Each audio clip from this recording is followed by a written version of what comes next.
안녕하세요, 롱장입니다. 지금 제가 나와 있는 데가 어디냐면은 창릉 신도시 쪽 그 자리예요. 지금 가면 공사를 하고 있는데 제가 거기를 보여드리고 싶어서 어떻게든 각도를 잡으려고 노력을 해봤는데 안 돼요. 이렇게 차를 세우고 찍을 수가 없고 내리면은 소음이 장난이 아니에요. 그러니까 뭔가 메시지 전달이나 동시에 시야를 확보하는 게 어렵더라고요. 그래서 근처에 지금 제가 아는 여기가 매포길인가 해포길인가 약간 이쪽 길이 있거든요. 여기 와서 영상을 찍고 있는데 제가 이제 3기 신도시 토지 보상 받는 분들 본인이나 아니면 자녀분들이 극히 일부가 연락을 주셔서 예전부터 좀 상담을 해드리고 있어요. 왜냐면은 이제 자산가의 반열에 어느 정도 올라가시기 때문에 이 자산으로 뭘 하면 좋겠냐 요렇게 좀 상담을 해드리는 건데 제가 지금 만나러 가는 길에 이분에게 말씀드릴 시장 브리핑을 여러분이랑 공유하고 싶었어요. 그래서 그거 좀 말씀드려 볼게요. 지금 시장이 7월달에 피크를 찍고 8월달에 흔들흔들하다가 9월달에 쭉 처지고 있어요. 그리고 중간에 무슨 일이 있었냐면은 한 4-5가지 꼽을 수가 있는데 번잡해요. 왜 번잡한지 말씀을 드릴게요. 제대로 된 한방을 만들어내면은 시장에 딱 효과가 있는데 그냥 땡강? 그러니까 진짜 막 생떼 부리는 그런 느낌이에요. 그냥 계속 그냥 막 어떻게든 해보겠다. 그러니까 내용을 한번 들어보세요. 일단 88 대책을 내놨어요. 88 대책 솔직히 다시 말씀드릴게요. 허접해요. 옛날에 있던 거 다 끄집어낸 거예요. 새로운 거 하나도 없어요. 급하게 만들었고 내용만 길고요. 지금 이루어지고 있는 게 뭐가 있습니까? 뭐 기억나는 거 있으세요? 왜냐면 야당 통과시킬 수도 없는 거고 그렇다고 지금 그린벨트를 당장 풀 수 있는 것도 아니고 대책하고 나니까 언론이 때리는 거예요. 엉터리라고. 야당도 때렸어요. 그러니까 열을 받으셨는지 대출을 통제한 거예요. 그런데 우리가 놓치는 게 하나 있어요. 대출 통제하기 앞뒤로 뭘 했냐면은 이게 현장 실사 조사를 나왔어요. 근데 이게 영향이 없는 줄 아는데 제가 현장 실사 조사에 대해서 자주 말씀 안 드리는 게 이런 반응이 많아요. 여러분 요거에 대해서 지금 제가 말씀드리는 내용에 대해서 댓글을 달아주시면 제가 궁금해서 그래요. 여러분 의견은 어떤지. 야, 당당하면 뭐가 문제냐? 근데 이게 과연 이 자본주의에서 사업이나 투자를 해본 분들이 할 수 있는 말인지 너무 저는 어떤 분들이 이런 얘기를 하는지 좀 잘 아는데 이거를 말하는 게 제가 너무 부담스러운 거예요. 야, 당당하면 털어라. 깨끗하면 털어라. 그런데 여러분들은 그 얘기를 할 때는 정부를 100% 신뢰하는 것 같아요. 근데 또 본인의 정치적으로 지지하는 사람이 뭔가 조사받으면은 억울하다고 말씀을 하시잖아요. 전과가 있어도 억울하다. 전과가 여러 개여도 억울하다. 열심히 살다 보니까 그렇게 된 것이다. 그러니까 앞뒤가 안 맞는데 부동산 중개사님이랑 그리고 매수인 매도인 입장에서 조사받으면 무조건 마이너스예요. 왜냐? 조사하는 이유가 뭐예요? 상 줄라고? 거래 잘했습니다. 모범 사례입니다. 아니요. 무조건 조져놓겠다는 거잖아요. 중개사님들도 은근슬쩍 반강제로 휴가 가고 문 닫고 계약 뒤로 미루고 매수인 매도인도 얘기를 듣잖아요. 요새 점검하고 있다고. 그거 좀 부담스럽고 그러니까 불안하게 만들었단 말이에요. 거래를 하기에 불안해요. 그 와중에 막 또 갑자기 시세에 뭐 서로 이제 담합하는 거 있잖아요. 교란하는 거. 이건 제가 좀 아는 부분인데 이거 또 조져놓고 표현 이거 죄송해요. 근데 좀 왜 조져놓는다는 표현을 쓰냐면 뭉개고 보는 거예요. 진짜로 제가 어떻게 말을 못하겠어요. 깔끔한 이게 아니에요. 그것도 안 되니까 여러분 이번에 대출 통제하는 거 보셨죠? 이거는 뭐 시스템적으로 규제하는 게 아니에요. 그냥 불안하게 만들어 놓는 거예요. 대출이 나올까 안 나올까, 이거 내가 거래하고 나면 조사가 들어올까 안 들어올까, 이거 나중에 혹시 뭐 폭탄 맞는 거 아니야? 막 불안하게 만드는 거예요. 중개사님도 불안하고 매수인 매도인 다 불안하고 대출 관련자들도 불안하고. 이게 규제예요? 이건 그냥 뭉개놓는 거잖아요. 조져놓는 거잖아요. 이런 식으로 계속 했어요. 그런데 거래량은 7월달에 어차피 피크를 찍었단 말이에요. 그래서 8월달에 좀 내려오는데 9월달에 추석이랑 맞물리면서 이 행위들과 맞물리면서 이제 언론까지 맞물리고 있어요. 그래서 거래가 지금 많이 꺼져 있습니다. 요 상태예요. 근데 시장 브리핑을 이렇게 하면은 다시 내려가나 보나 이렇게 생각을 하시는 것 같아요. 지금 이 흐름이 어디서부터 왔냐면은 놀랍게도 22년도부터 온 거예요. 저는 이거는 잘 듣기 어려우실 거예요. 22년도 말부터 현장에 한 번도 안 쉬고 계속 있는 사람 얘기를 들으셔야 되는데, 여러분 제 장점 아시죠?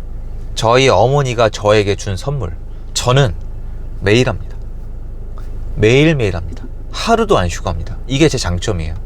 제가 이건 증명해 드릴 수 있죠. 제 영상이나 제 라이브, 이거 댓글 좀 부탁드려요.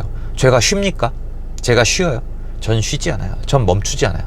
저는 특별한 재능이 없기 때문에 매일매일 합니다. 근면성실할 수밖에 없어요. 그래도 될까 말까요? 그게 저라는 인간이에요. 저는 뛰어나지 않아요. 그래서 매일매일 했기 때문에 전 시장을 지켜봐 왔습니다. 현장에서 사람들은 집을 계속 사요.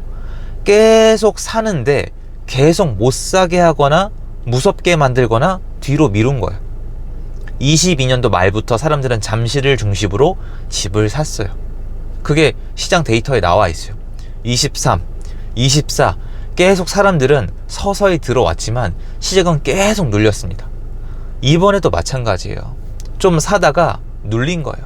자, 언제가 떠오르세요? 23년도 8월이 떠오르셔야 돼요. 제가 23년도 8월 얘기하면서 이번 거래량 상승이 언제까지 갈지 모르겠지만 계속 간다고 해도 둔촌주공이 시작되면은 입주가 11월 달이잖아요.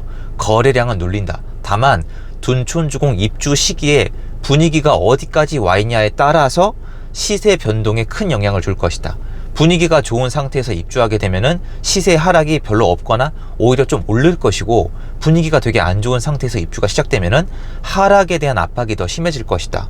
요거 제가 많이 정리를 드렸었잖아요. 그리고 하반기에 또 하나 변수가 있는데, 시장이 만약에 상승하고 있으면은 금리 인하가 어려워질 수 있다. 시장이 만약에 안 좋아지고 있으면은 금리 인하가 쉬워질 수도 있다. 다만 중요한 건 이 시기가 아니다. 25년도부터가 중요하다. 24년도 말은 어차피 둔촌주공 입주라는 빅 이슈가 있다. 24년도 말은 오히려 지방시장의 움직임을 보는 게 더 유리하다. 그래서 나는 19기 이후로 지방시장에 많은 포커스를 옮겨주겠다. 그리고 수도권에서 일어난 일이 많아서 좀 신경을 많이 쓴 건데, 일어난 일들이 거래량 상승뿐만 아니라 정부가 이것저것 많이 했습니다. 요게 현재 상황이에요. 그럼 이번에 거래가 어차피 자동으로 줄고 있는데 규제를 했고 입주도 있잖아요. 그럼 이게 시장이 침체가 된 거예요? 그렇지 않다라는 거예요. 제가 요거 이제 강의가 이제 뭐 지금 접수 기간도 아니고 말씀을 드렸잖아요. 지금 이번 시장은 이런 식으로 가는 거예요. 여러분이 전 도대체 왜 그런지 모르겠는데, 이거 원하세요? 주식처럼 지금 쭉 올라가는 거 원하세요? 쭉 올라가려면 투자자 있어야 돼요. 이거 제가 요번에 배운 거예요. 요번에 정규 강의 쭉 하면서 투자자가 이 지역 간의 거래 연동성에 영향을 주더라고요.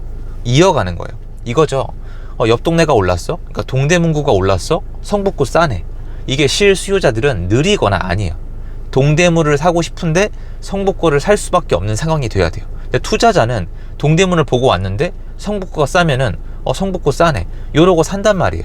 이분들이 많다는 건 아니지만 절대 이 숫자 자체가, 지금 시장에 투자자가 없어서 급매가 없고 급전세가 없고 연결고리가 없고 거래량 상승의 탄력도가 없어요. 제가 느낀 건 이거예요, 현장에서. 근데 투자자가 이만큼 소멸되고 말소시키는 시장은 이번이 처음이기 때문에 저도 데이터가 별로 없어요. 하락장 데이터만 갖다 썼는데 달라요. 그럼 지금 23년도에 1월부터 8월까지 거래가 올라간 다음에 8월 달에 꺾인 이유는 뭐예요? 복합적이에요. 사람들이 심리가 위축됐단 말이에요. 그러면 오케이, 여기까지는 좋아요. 그러면 24년도 3월 달부터 다시 살아난 이유는 뭐예요? 24년도 3월 달 제가 뭐라 그랬죠? 저 영상 뒤져주세요. 24년도 3월 달에 갑자기 애가 막 설레발을 치죠. 이번에 뭐가 다르다고, 다시 살아난다고. 제가 능력이 뛰어나지 않다니까요.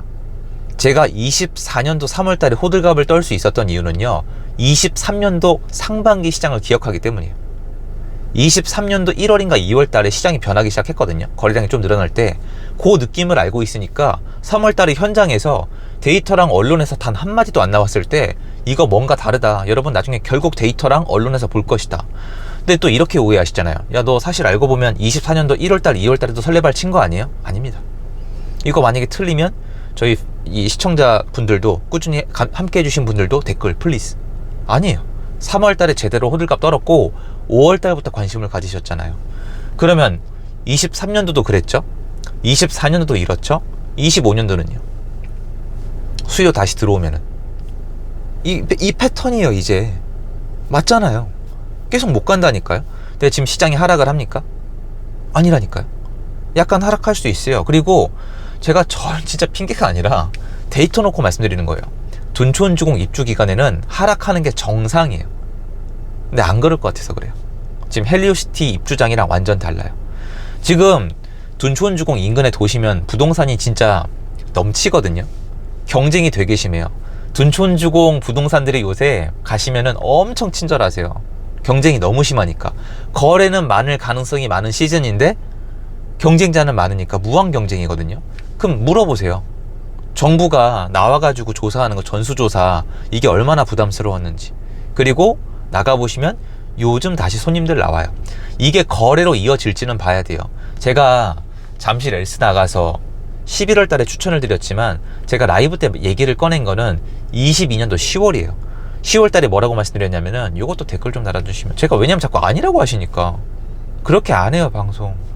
22년도 10월 달에 여러분 손님들이 오기 시작합니다. 문의가 늘기 시작합니다. 다만 거래가 될지 모르겠습니다. 11월 달에 보니까 거래가 된 거예요. 들어갈 건 들어가고. 그럼 거래됐습니다. 11월 달에 뭐라 그랬어요? 무조건 사라. 무조건 이건 사도 된다. 매수자 돌아왔으니까. 폭락 후에 한 테포 돌고 기본 수요가 돌아왔으니까. 돌아왔고 23년도 초에 많은 분들이 관심을 가졌죠. 주요 지역 쭉 가다가 8월 달에 툭 한번 떨어지고 24년도 3월 달에 돌아와서 7월 8월까지 가서 8월 달에 툭 떨어지고 이제 입주 있고, 그럼 25년도 대비해야죠. 근데 지금 하락을 안 하고 있잖아요. 그럼 어떻게 해야 되겠어요? 팔면 안 되고 사면 되는 타이밍이죠. 근데 이 얘기하면 또 미쳤다고 하시는데, 그럼 23년도 24년도는 어떻게 설명하실 거예요? 22년도 갖다 붙이지 마세요. 22년도 갖다 붙이려면은 제가 그 시장을 누구보다 잘 알잖아요. 하락론자보다 제가 22년도 시장을 잘 알 가능성이 제 스스로 평가했을 때 99%예요. 왜? 제 스스로가 박살이 났거든요. 그때 잠을 못 이루고 정말 약을 먹고 막 그 시장을 잊을 수가 없어요. 평생 못 잊을 것 같아요. 전 데미지가 너무 컸거든요. 그럼 분석을 하죠. 내가 왜 이렇게 됐는지 분석을 할 거 아니에요. 하락하신다고 말씀하셨던 막 그런 분들은 분석할 이유가 없잖아요. 하락할 때는 아무 데이터를 갖고 와도 맞거든요. 원래 비관적인 분들은 되게 논리적이에요. 낙관적인 분들은 그냥 뇌피셜 같거든요. 그래서 저는 지금 시장에 당황할 필요가 없다라고 말씀을 드릴 거예요. 가서 그 목돈을 맞게 쓰라고 말씀을 드릴 거예요. 다만 어디를 살지를 결정을 하셔야 되겠죠. 지금 이 타이밍에. 그래서 이분들이 요새 이제 저한테 되게 좀 좋게 말씀하시는 이유가 많이 망설이신단 말이에요. 경험이 많지 않으시니까. 이제 돈이 들어오는데, 근데 제가 얘기한 대로 시장이 흘러가니까 더 관심을 가지시는 거죠. 근데 이미 타이밍이 많이 흘러갔어요. 그래서 지금 시장에 대해서 너무 긴장하실 필요 없고, 뭐 누가 의견을 바꿨다 이렇게 얘기할 필요 없고요. 그리고 제 정규 들으신 분들은 이게 의견을 바꾼 게 아니라 더 정확히 분석을 하고 있어요. 지금 어차피 지금 정규 지나갔잖아요. 그래서 그거 좀 말씀드리고 싶어서 현장에서 전달을 드립니다. 여기가 또 어떤 도시로 변할지 참 궁금한데, 그냥 도시가 어떻게 변할지 궁금한 거지, 제가 알고 있는 3기 신도시 계획도는 제 기대감을 일으키기엔 너무 부족합니다. 2기 신도시보다 더 구릴 거예요. 이렇게 진짜 보세요. 더 구릴 거예요. 상권과 하권이 더 안 좋을 겁니다. 여러분 잘 생각을 해보세요. 1기 신도시, 2기 신도시, 3기 신도시 갈수록 뭐가 안 좋아요? 상권이랑 하권이 점점 안 좋아지죠. 왜 그럴까요? 영상에서 여러 번 말씀드렸는데 다음번에 기회되면 말씀드릴게요. 상권과 하권을 누가 만드는지, 이게 왜 조성이 되는지. 3기 신도시는 벌써 틀려 먹었어요. 죄송해요. 기대하고 있는 분들께. 차익이 남을 수 있고 경제적인 선택이고 도시는 깔끔하고 좋을 건데 그건 아니라고요, 제 말은. 그래서 그거는 다음에 계속 말씀드리기로 하고, 오늘은 지금 약속 시간 좀 남긴 했는데 좀 둘러보고 가고 싶어서 가던 길 마저 가도록 하겠습니다. 여기는 도로가 되게 험해요. 그래서 좀 잘 다녀야 됩니다. 영상 여기까지고요. 여러분 건강 챙기시고요. 좋은 하루 되십시오. 늘 감사합니다.